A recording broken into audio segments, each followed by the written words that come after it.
you going to fire some of those diversity hire in the federal government? What's plan do you have? I would say the answer is yes. If we find that people aren't mentally competent, you see the language. The language is put out by them.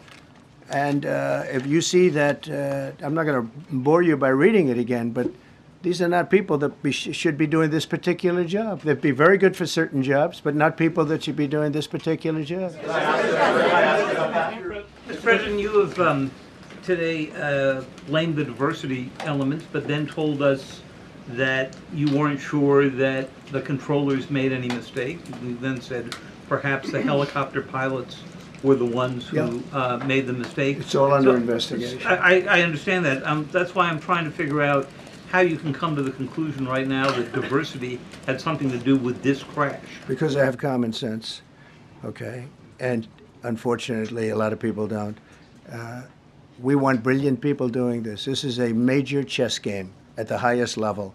When you have 60 planes coming in during a short period of time, and they're all coming in different directions, and you're dealing with very high-level computer work and very complex computers. And one of the other things I will tell you is that the systems that were built, I was going to rebuild the entire system, and then we had an election that didn't turn out the way it should have. But they didn't build the systems properly. They spent a lot of money renovating a system, spending much more money than they would have spent if they bought a new system for air traffic controllers, meaning the computerized systems.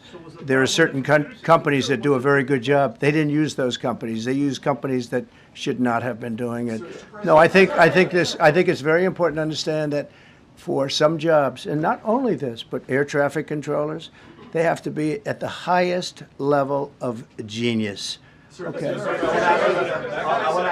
I want to ask you about the ice skaters in a moment because the U.S. ice skating community was affected. But first, if I can, the cited FAA text that you read is real. But the implication that this policy is new or that it stems from efforts that began under President Biden or the Transportation Secretary Pete Buttigieg is demonstrably false. It's been on the FAA's Who said website. That, you? No, it's on the website, the FAA's website. It was there in 2013. It was there for the Take entirety. a look, what I read. It was there for the entirety of your administration Nice and too. easy. So my question is, why didn't you change the policy during your first administration? I did change it. I changed the Obama policy, and we had a very good policy. And then Biden came in, and he changed it.